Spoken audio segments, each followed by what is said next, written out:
Hello guys, welcome to cooking with Appi. आज मेरे kitchen में बनने जा रहे हैं चनों वाले चावल। तो चले आए आज की रेसिपी स्टार्ट करते हैं। ये 1 किलो चावल और 250 ग्राम चनों के लिए इंग्रेडिएंट्स हैं। आप अपनी क्वांटिटी के मुताबिक इंग्रेडिएंट डाल लें। 3 दरमियाने साइज के प्याज, थोड़ी सी अदरक, थोड़ी सी इमली, 4 अदद सब्ज मिर्चें, 3 साबुत लहसुन की जवें, 3 अदद टमाटर,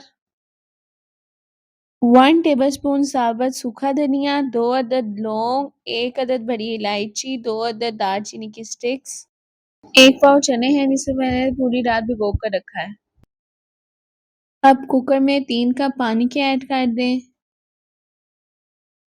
अब इसमें चने डाल दें और इसमें 1 टीस्पून नमक, लहसुन और गरम मसाले डाल दें। कुकर को जब विसल 5 मिनट के लिए चले तो बंद कर दें। कुकर का कवर उठाने से पहले आपने इस बात का ख्याल रखना है कि सबसे पहले आपने सबसे आगे वाला व्हिसल उठाना है, दरमियान वाला व्हिसल नहीं उठाना।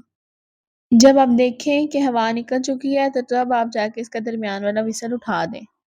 जब तक मैं इसका कवर उठा रही हूँ, आप मुझे कमेंट बॉक्स में ये बताएं कि आपको नेक्स्ट किस चीज़ की रेसिपी चाहिए। ये देखिए चने गल चुके हैं 99% तक।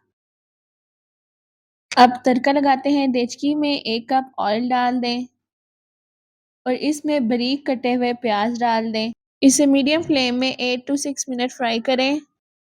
जब प्याज गोल्डन ब्राउन हो जाएं तो 1 कप पानी डालकर इनका रंग निकाल लें 2 से 3 मिनट तक हल्की आंच पर। अब टमाटर, सब्ज मिर्चें और अदरक का पेस्ट जो बनाया हुआ था उन्हें भून लें 4 मिनट तक। आपने मुझे कमेंट बॉक्स में ये लाजमी बताना है कि आपको आपकी की रेसिपीज कैसी लगती हैं। अब इसमें हाफ टी स्पून दरा मिर्च, फुल टी स्पून जीरा, फुल टी स्पून नमक, हाफ टी स्पून गरम मसाला पाउडर, थोड़ी सी काली मिर्च डाल दें। जो लहसुन उबाला था ना हमने चनों के साथ, उसे हल्के हाथों से दबाकर मसाले में डाल दें और इसके 2 से 3 मिनट के लिए भुनाई करें। अब भुनने के बाद इसमें चने डाल दें जो हमने बॉईल किए थे। जो पानी था ना चनों का जब हमने बॉईल किया था उसे मत वेस्ट करें, उससे आप चावलों में डालें, उससे चावलों में बहुत अच्छा जायका आता है।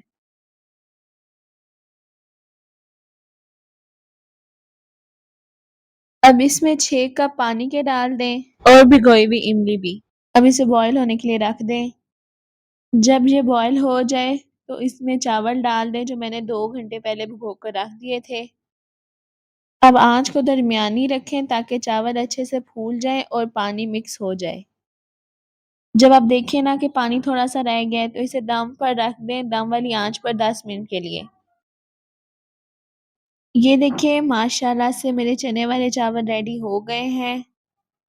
आप इनको दही की चटनी और आलू चिकन के साथ, जिसकी रेसिपी डिस्क्रिप्शन बॉक्स और आई बटन में आपको मिल जाएगी, इसे एंजॉय कर सकते हैं। अब अपनी आप ही को दें इजाज़त। अगर आपको रेसिपी अच्छी लगी तो मेरे चैनल को सब्सक्राइब करें, लाइक करें और मेरी वीडियो को शेयर करें। अल्लाह हाफ़िज़।